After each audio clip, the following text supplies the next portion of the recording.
bem, mais uma vez juntos, ainda que com esse distanciamento social e virtual, nós estamos seguindo aí, aprendendo de Deus de uma forma muito prática, muito objetiva, através das Sagradas Escrituras, que é possível ter esperança, é possível uma mudança de vida, é possível uma forma de pensar que realmente nos faça viver, ainda que em tempos tão difíceis, viver com bastante alegria e esperança. Então, mais uma vez eu convido você a preparar o seu coração, a estarmos juntos, distanciados, claro, aprendendo da palavra do Senhor.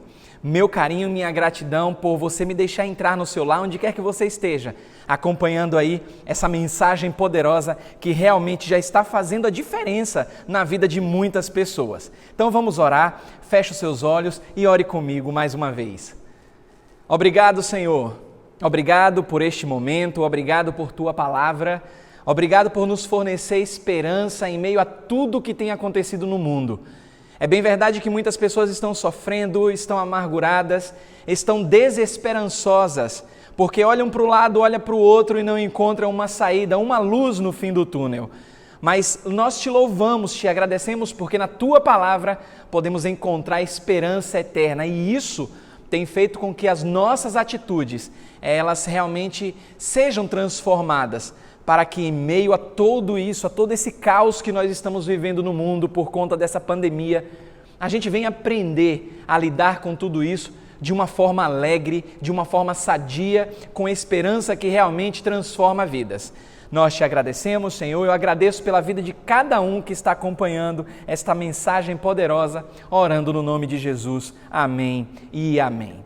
Muito bem, você já pode abrir a sua Bíblia em Provérbios 10, versículo 28, até porque o que a gente tem aprendido sobre esperança é muito pertinente para momentos que nós estamos vivendo, para esses momentos que nós estamos vivendo. É bom lembrar que algumas pessoas, elas têm se aproveitado da fragilidade alheia, justamente para oferecer aquilo que traz uma esperança momentânea, aquilo que talvez massageie o ego, que talvez forneça uma alegria temporária, mas o nosso objetivo aqui, lembra que eu falei que Deus colocou no meu coração algo que seja e que fosse pertinente para ajudar pessoas. Então a esperança que nós estamos apresentando é dentro da palavra de Deus, aquele que tem cuidado de nós e onde as suas esperanças realmente elas são eternas. E não somente isso, não basta saber dessas coisas, mas tudo que Deus fornece para a gente dentro da palavra, isso traz transformação na nossa maneira de pensar, na nossa maneira de falar e também na nossa maneira de agir. Então em Provérbios 10, no versículo 28, tem um alerta muito importante que nós até já conhecemos, já falamos nesse texto, e eu quero trazer de novo, só como um ponto de partida, para essa mensagem tão pertinente nesse momento. A palavra de Deus diz que o que o justo almeja redunda em alegria, mas as esperanças dos ímpios dão em nada. Então repare que há uma diferença aí do justo, do ímpio, daquilo que Deus fala, do que eles estão buscando, só que a Bíblia retrata que a esperança dos ímpios não dão em nada. Então você precisa se identificar como justo ou como ímpio. É por isso que eu também convido você a abrir ainda em Provérbios, agora o Provérbios 11, versículo 7, a palavra de Deus também nos traz um alerta muito importante. Você vai entender por que desses alertas.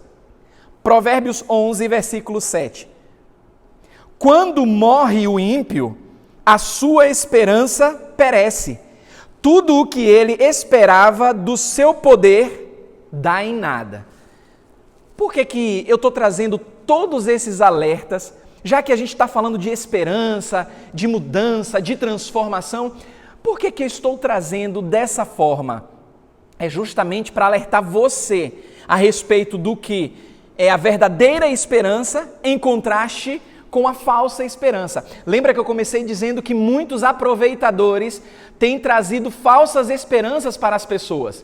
Elas se alegram, porque é o momento de fragilidade, se apegam naquilo que ela entende por esperança, e quando o tempo passa, o que é que acontece? Essa falsa esperança por ser falsa, ela vai embora. E com isso rouba a alegria dessas pessoas mais fragilizadas. Então, o que eu quero apresentar para você nessa mensagem, uma mensagem poderosa, é a diferença entre esse contraste da verdadeira esperança com a falsa. Eu quero começar com tudo aquilo que delimita a falsa esperança, para que você comece a se familiarizar um pouco, porque infelizmente a esperança que muitas pessoas estão oferecendo, ela é falsa. E por que essa esperança que muitos oferecem, se aproveitando da fragilidade emocional das pessoas, ela é falsa? Porque ela repousa sobre um fundamento que não é bíblico. E como o nosso preceito, os nossos princípios são bíblicos da palavra eterna de Deus, é muito importante entender que o que está fora da palavra de Deus, em termos de esperança eterna, dentro dessa perspectiva bíblica, tudo isso vai ruir, porque está fora da palavra de Deus. Então, Provérbios 11, no versículo 7, a Bíblia fala que quando morre o ímpio, a sua esperança perece. Tudo o que ele esperava do seu poder, a Bíblia diz, dá em nada. Então eu quero pelo menos trazer aqui 4 pontos cruciais que mostram as características daquilo que a gente entende biblicamente como falsas esperanças. Então a gente precisa entender dentro da palavra eterna de Deus que a falsa esperança, ela está baseada em ideias humanas quanto ao que é agradável e desejável. Você com certeza já deve ter experimentado uma reação do tipo: se eu me sinto bem, se isso me faz bem, com certeza eu abraço, eu vou atrás, porque isso me traz fortalecimento e esperança. O problema é entender se aquilo que está te trazendo um certo bem, quais são as raízes dessa esperança. Porque o ser humano, ele tem essa ideia errada de que aquilo que é agradável e é desejável, com certeza fornece uma boa esperança. Muitos acham que os problemas vão desaparecer simplesmente porque estão obtendo aquilo que desejam. Com certeza você conhece alguém ou você mesmo já deve ter experimentado isso. Se eu tivesse determinado produto, se eu participasse de determinada reunião, se eu fizesse algo desse tipo, se eu tivesse determinado emprego com determinado salário, com certeza eu iria estar bem e isso me faria muito bem. Só que isso é um erro muito grave, porque Deus jamais prometeu nos dar tudo o que a gente deseja. E aqui é muito importante, porque derruba toda essa falsa ideia, essa religiosidade, vamos colocar dessa forma, que está imperando no mundo, onde as pessoas estão barganhando com Deus, onde estão deturpando a palavra de Deus para dizer que, porque somos filhos do rei, filhos do Criador de todas as coisas, eu posso exigir de Deus e Ele vai me dar aquilo que eu exigir.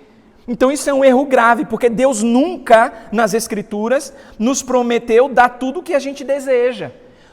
A Bíblia nos fala em João, no Evangelho de João, no capítulo 10, e você já pode abrir a sua Bíblia para verificar. Se você não tiver com a Bíblia, você pode anotar aí as referências para depois consultar. Em João, no capítulo 10, no versículo 33, a palavra de Deus nos diz o seguinte, João 10, versículo 33, olha o que nos diz a palavra de Deus.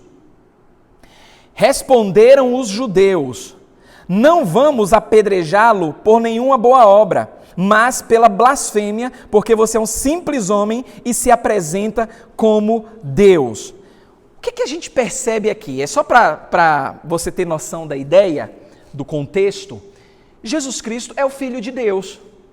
Algumas pessoas entendem e não aceitam Jesus Cristo como Filho de Deus, porque pelo fato dele ser o Filho de Deus, ele não poderia sofrer perseguição, não poderia sofrer nenhum ataque, nada disso poderia acontecer com o Filho de Deus, porque o Pai lhe daria tudo, já que ele é o Filho, como a Bíblia descreve, unigênito de Deus.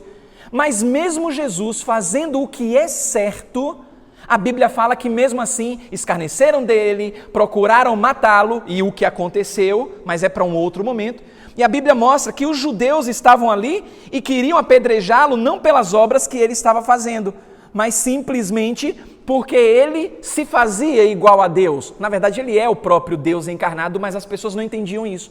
Então Jesus foi humilhado, cuspiram na cara de Jesus, mesmo sendo filho de Deus. mas ele não perdeu as esperanças que tinha. E justamente nos ensina isso na palavra de Deus, que nós seríamos apedrejados, que nós seríamos perseguidos, ou seja, coisas e circunstâncias iriam acontecer, independente daquilo que a gente almeja ou deseja, ou pede a Deus, não precisa ser necessariamente agradável, mas isso não pode tirar a nossa esperança.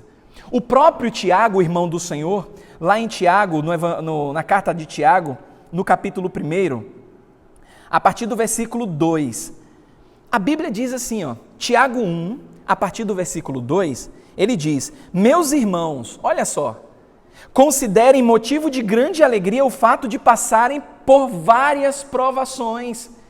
E ele continua: pois vocês sabem que a prova da sua fé produz perseverança. E não para por aí. Versículo 4, e a perseverança deve ter ação completa, a fim de que vocês sejam maduros e íntegros, sem lhes faltar coisa alguma. Então percebam, o irmão do Senhor Jesus, ele está dizendo, está nos alertando, que teríamos provações, teríamos tribulações, as circunstâncias seriam desfavoráveis, mas isso não tiraria nossa esperança, pelo contrário, iria produzir perseverança. Lembra o que nós vimos, e já foi apresentado, que algumas características da verdadeira esperança, que a gente ainda vai esmiuçar mais, a esperança produz perseverança, nós vimos, produz confiança, produz firmeza, determinação e entusiasmo. E Tiago está dizendo isso. Vocês terão provações, mas se alegrem, porque a prova da vossa fé vai produzir perseverança e esperança. Então, quando a pessoa, ela entende que tudo aquilo que ela deseja e faz bem, isso traz esperança, quando essas coisas ruírem, vai levar junto aquela esperança. É por isso que a palavra de Deus fornece verdadeira esperança. Mas uma outra característica que eu quero apresentar para vocês é que a falsa esperança, ela está baseada em pensamentos místicos. Eita, que agora está começando a fazer sentido algumas coisas que muitos aproveitadores têm se utilizado para ludibriar as pessoas com falsas esperanças. Porque, meus queridos, algumas pessoas elas acham que um versículo por dia vai manter o diabo afastado dessas pessoas. Algumas pessoas acham que um copo com água benzido, uma rosa ungida, um material místico, ela usando isso vai atrair energias e que vai proteger essas pessoas. Olha, você com certeza conhece alguém que não sai de casa sem ler o Salmo 23 ou que não tem a Bíblia aberta em outro salmo ou outra passagem. E a Bíblia está tão dura, tão ressecada, porque a pessoa fez daquele salmo usando a Bíblia como um mantra de proteção, como se a Bíblia toda fosse resumida apenas em um salmo ou um versículo ao bel prazer. Isso é esperança colocada em coisas místicas, tornando até a própria palavra de Deus algo místico. Você deve conhecer alguém que se apega a amuletos, a alguém que se apega a outros objetos, para entender que aquilo vai trazer algo místico de proteção. O problema é que quando isso começa a ruir, para onde é que vai a esperança dessa pessoa ou dessas pessoas? É por isso que é muito sério entender que a falsa esperança, ela está baseada em pensamentos místicos. Algumas pessoas, elas até leem a Bíblia pela manhã como um rito mágico, e se algo acontece, elas passam o dia inteiro temendo. Porque lê o Salmo 23 de manhã e de repente pega o ônibus e o que é que acontece? Ela é assaltada. Aí diz, olha, mas eu leio o Salmo 23, ou eu leio essa porção todos os dias, eu tenho o meu amuleto todos os dias, e o meu anjo da guarda não me protegeu, o ônibus foi assaltado, me maltrataram, me bateram. Tudo isso faz parte do curso natural. Olha, eu já fui assaltado várias vezes, lendo a palavra de Deus, orando, buscando a Deus, já me bateram também por conta de um assalto, mas isso não me fez perder as esperanças em Deus, porque eu não coloquei Deus como algo simplesmente místico na minha vida, como se eu estivesse andando com a Bíblia debaixo do braço, que isso traria uma proteção mística, parece até coisa de série, coisa de filme, mas não é assim que acontece. Mas a falsa esperança se apresenta dessa forma muitas vezes. Claro que a leitura bíblica é muito importante, mas somente a gente precisa entender que Deus faz do jeito dele. E a gente tem que olhar para a palavra de uma forma muito profunda para entender que a gente precisa colocar em prática a palavra de Deus e saber que ele faz do jeito dele. E que as coisas que acontecem no mundo em termos de circunstâncias não podem afetar a nossa esperança em Deus. Procuraram apedrejar Jesus por ele fazer sempre o bem. Jesus sofreu, Jesus apanhou, mas Jesus não perdeu as esperanças e apresentou essa esperança para nós, porque ele estava comprometido no firme fundamento de agradar ao Pai, fazendo a sua vontade. Uma terceira característica da falsa esperança que eu quero trazer aqui para você é que a falsa esperança está baseada em uma visão não bíblica da oração. Aí a gente já começa a entrar na religiosidade, naquilo que realmente atrapalha o crescimento espiritual da pessoa. Porque em meio aos problemas da vida, muitas pessoas apenas têm orado sem tomar passos bíblicos. Eu costumo dizer aquilo que eu aprendi de um determinado pastor. Ele disse assim, oração é a junção de duas palavras, orar e agir, oração. Eu não posso simplesmente orar de qualquer forma sem dar um passo, sem aprender ou sem colocar em prática aquilo que eu faço. E muitas pessoas estão colocando a esperança, estão baseando a esperança apenas no balbuciar para Deus sem dar passos de mudança. Então, se você chegou até aqui, eu não posso deixar de falar como sempre. Primeiro, agradecer a Deus por sua vida, agradecer por você estar inscrito no canal. O canal só cresce graças ao bom Deus e a você que está acreditando e acredita nesse projeto para ajudar pessoas. Então, como sempre, não se esquece de se inscrever no canal, não se esquece de clicar aí no gostei, porque quando você clica nessa opção gostei, o YouTube ele entende que o vídeo é relevante e olha, está ajudando muitas pessoas. Então, voltando, algumas pessoas elas entendem que apenas por falar com Deus, sem dar passos práticos em relação à mudança, as coisas vão acontecer e não é assim que acontece. Acreditam que por muito falar, muito pedir, Deus vai dar. E se esquecem que Deus ele ouve as nossas orações, mas que Deus nos atende de acordo com a vontade dele. Então, a falsa esperança, ela se baseia também numa visão não bíblica da oração. E muitas pessoas estão orando sem agir, ou seja, estão passando toda a responsabilidade para Deus. Nesse quadro, abrindo um parêntese aqui, você que tem acompanhado aqui no canal, no quadro Conselhos Práticos, então eu já falei sobre isso, sobre essa questão de tomar passos práticos e entender que a gente tem que pedir sabedoria a Deus, mas tem que fazer a nossa parte, pedir sem duvidar, porque Deus concede para nós sabedoria. Então não adianta simplesmente dizer, olha Senhor, tire algo de mim sem dar o passo necessário. A gente sabe, a Bíblia nos ensina lá em Gênesis no capítulo 4:7, a história de Caim e Abel. E mostra como Deus confronta Caim antes dele matar o próprio irmão. Lembra lá? Caim, ele fica irado porque a oferta do irmão Abel é aceita diante de Deus. A Bíblia fala que o semblante do Caim, a Bíblia usa esse termo, descaiu-lhe o semblante, ou seja, ele abaixou a cara, o rosto, ficou com a cara enfesada, com raiva do irmão, com ciúme, já maquinejando matar o próprio irmão. E Deus, conhecendo o coração, Deus chega para ele, no capítulo 4, versículo 7, e diz, rapaz, se você fizesse o que é certo, olha só, a prática que é importante, se você fizer o que é certo, você não seria aceito? Você não vai ser aceito? E Deus disse, cuidado, os teus sentimentos, os teus pensamentos, o teu pecado será contra ti, mas cumpre a ti dominar. É a minha responsabilidade. Então muitas pessoas estão colocando as responsabilidades nas costas de Deus. Senhor, tira isso de mim. Senhor, faz isso e a gente não dá um passo. Olha como é importante e crucial a mudança bíblica. A gente precisa da força de Deus para vencer, é verdade. Mas é aí que entra a oração. Mas a oração por si só, ela raramente vai resolver os nossos problemas. A gente tem que tomar também uma atitude. E por fim, uma outra característica, a quarta característica da falsa esperança é que ela se baseia numa interpretação errada das Escrituras. Repare que tudo que tem sido apresentado para você, para ajudar vocês a mudarem de vida numa prática bíblica que resulta em mudança permanente, Repare que tudo que tem sido apresentado é com base nas Escrituras. Aí você vai decidir se quer ou não.